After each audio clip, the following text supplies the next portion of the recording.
নমস্কার, আমি পরিমল রায়। আমি ইতিহাস নিয়ে পড়াশুনো করি এবং অনেক স্টুডেন্টদেরকে পড়াই। তো ইতিহাসের ছাত্রদের প্রথমতই ফার্স্ট কোশ্চেন হিসেবে আমরা দেখতে পাই, বলা হয়ে থাকে যে আমরা ইতিহাসটা পড়ব কেন? তার কিছু সাধারণ বিশ্লেষণ আমি সংক্ষেপে দিচ্ছি, যদি ভুল ত্রুটি মার্জনীয়। ইতিহাস আমরা কেন পড়ব? ইতিহাস আমাদের জীবনকে অনেক সচেতন করে তোলে। ইতিহাসের করুণ পরিস্থিতির কথা বলে। ইতিহাসে বিশ্বাসঘাতকতার গল্প করে। এই যেমন আমরা প্রথমেই ইতিহাস পড়ব কেন এর ডিটেলস যদি আমরা জানতে চাই, তাহলে আমরা প্রথম পয়েন্ট হিসেবেই পাই যে অতীত থেকে শিক্ষা নেওয়া।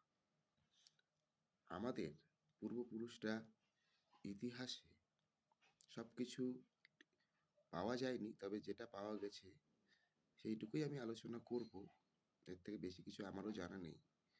যে ইতিহাস পড়ে আমাদের এইটুকু জ্ঞান লাভ হয় যে আমাদের অতীত জীবনের বা পূর্বপুরুষেরা কেমন ছিল, তাদের জীবনযাপন কেমন ছিল, তাদের জীবনধারা কেমন ছিল, তার সম্বন্ধে আমরা কিছুটা জানতে পারি ইতিহাস থেকে। এবং অতীতে কি কি কাজ হয়েছে সেগুলোও কিছু আমরা জানতে পারি, যেগুলো পরীক্ষার জন্য বলা হয় বিশেষ করে গুরুত্বপূর্ণ। অতীত থেকে মানে অতীতে যা ঘটেছে সেটা যেন না ঘটে বা সেটা যেন আমাদের খারাপের দিকে না নিয়ে যায়, সেই পরিস্থিতিকে ঠিকঠাক করে তৈরি করে দেওয়া।